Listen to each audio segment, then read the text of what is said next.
സൗദിയിൽ പെരുന്നാൾ അവധി ദിവസങ്ങൾ 4 ദിവസമാക്കി ചുരുക്കി നിയമ ഭേദഗതി കൊണ്ടുവന്നു. ഇന്നു ചേർന്ന മന്ത്രിസഭയുടേതാണ് തീരുമാനം. 2 പെരുന്നാൾ അവധിയും 4 ദിവസമാക്കി ചുരുക്കും. ഇന്ന് തലസ്ഥാന നഗരിയായ റിയാദിൽ ചേർന്ന പ്രതിവാര മന്ത്രിസഭാ യോഗത്തിലാണ് ഇത് സംബന്ധമായ തീരുമാനമുണ്ടായത്. സർക്കാർ വകുപ്പുകളിലും സ്ഥാപനങ്ങളിലും അതോടൊപ്പം സ്വകാര്യ മേഖലയിലും ഈദുൽ ഫിത്തർ, ഈദുൽ അദ്ഹ എന്നീ 2 പെരുന്നാളുകൾക്കും മുൻകാലങ്ങളിൽ കൂടുതൽ ദിവസങ്ങൾ അവധി ലഭിച്ചിരുന്നു.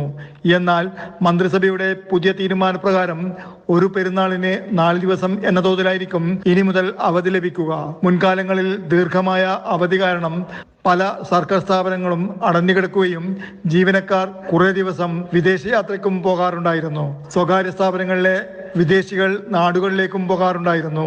എന്നാൽ ഇനി മുതൽ 4 ദിവസം മാത്രമേ അവധി ഉണ്ടായിരിക്കുകയുള്ളൂ എന്നതിനാൽ ഇതിനൊക്കെ ഒരു നിയന്ത്രണം വരും. Jafar Ali, Palakkode, Mathrubhumi news, Jeddah.